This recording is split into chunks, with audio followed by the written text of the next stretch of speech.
So there were a couple of really important features. One is from the outset of this outbreak, there was a lot more transparency and communication.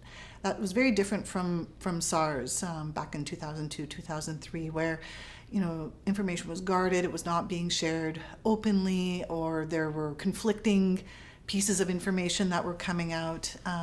What we're seeing right now is more consistent reporting, more transparency, and much clearer communication. So that's one thing. The other thing as well is that we know what we're dealing with this time. So with SARS, it was a very long time before they actually identified the causative agent as a coronavirus.